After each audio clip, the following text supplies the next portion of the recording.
Hindi ako Pero sa FB talaga ano. Hi, Day! Oo, sa Kamusta ka YouTube naman? ate, doon kita nakita. Una. Oo. Yung nagsabi na ano, yung 15 lang yung nagastos namin. Oo nga, sa live. Sa live. Oh, ang bilis mo nga.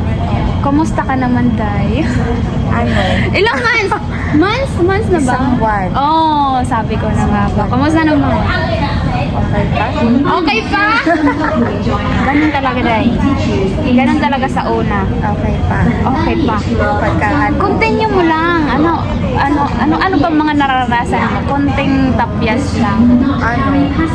Noong una kasi okay pa yan sila ate. Nung mga second to third week, medyo na ano mo na yung ugali nila na. Minsan parang nakasimangutan lang sila, hindi ko na alam kung ano bang nagawa ko. Huwag mong sabayan. Hindi na. Oo, huwag mo ipakita na parang na-disappoint ka din.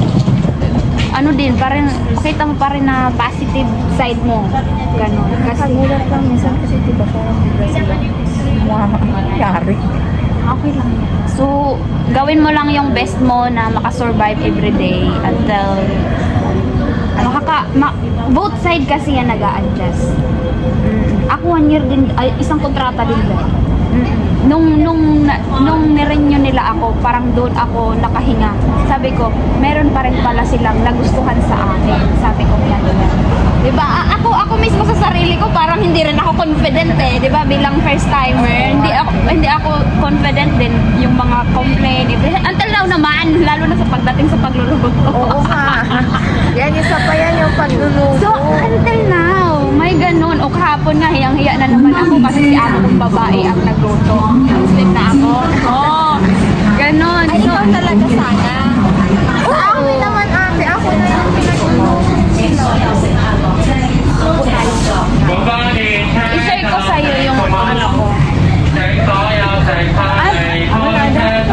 Bawal? Ewan ko. Anong sinasabi? Bumaba daw muna. Sabi, bumaba daw muna. So ako, ayan, yung sa base lang din sa experience ko. Doon ko nasabi na parang pumalma ako ba kasi napaka-negatibo ko din. Trying hard lang maging positive. Kasi yun tayo, yung parang andun yung goal na matapos yung kontrata. Yun ang naging katwiran ko sa sarili ko dahil hanggat hindi sila ang umayaw, hindi nila ako i-terminate, kakapit pa rin ako. Ipipilit ko pa rin na i-survive yung araw-araw. Yun yung katwiran ko sa sarili ko kasi pag andun na nga yung nai-stress ka, napipressure ka. Ako nga, dati, di ba, paghuhugas, yung takot ka makagawa ng mali, pero lalong nakakagawa ng mali. Oo, then, ang ginawa ko that time, sa paghuhugas, di ba, natetest ako, kasi parang tinitingnan ka.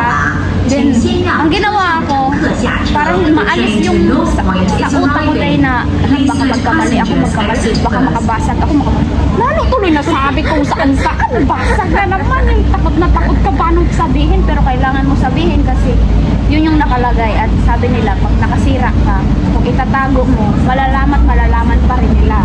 So, kailangan mong harapin yun, kailangan mong sabihin, kailangan mong pilitin na masabi. Oo. So, gawin mo na lang din yung kung ano yung mga rules nila, kung ano yung gusto Eh, wala nga Sunod. kasi silang rules ate. Rules and laws. Ako naman, pagdating ko pa lang, may binigyan ako ng copy, 4 na baliktaran yun, pinagagmahan sa akin. Ang meron lang ako schedule sa mga bata. Pero yung sabihin mo din na dapat sana may guidelines ako ng trabaho ko. Ako meron, dahil. Kaya ka pang baba.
ako lang nag-declare. O, di ba kaya ngayon, 1 year na lang, wala na nga 1 year, may endo na naman lang. Hindi na naman ako confident. Gusto pa rin nila ako, baka pinagtsatsagaan pa rin nila ako. Yun ang sabi ko sa'yo, basta hindi sila ang mag-terminate sa'yo, laban. Pero kung sila na ang ayaw, wala ka ng choice. Diba? Kundi, try another ulit. Diba? Ayun lang ate. Hanggat makasurvive. Yan, isa pa yan, yung luto. Sa loob ng isang oras, kailangan maluto ko na yun. 3 dishes sila. Eh, araw-araw ako nakaka-budget ate. Parang, ay, video naman pala. Nice meeting you po. May mga inday, badiday. Ayan, sinali ko na kayo dito, day. Ang ating mga mukha. Ang galing naman. Thank you po sa support.